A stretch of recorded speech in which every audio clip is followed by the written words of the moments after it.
bằng cách ăn tiền lên bánh rồi ăn cầm rau hay là ăn cho nên mấy một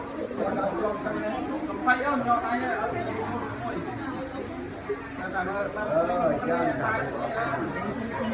nữa làm sai quá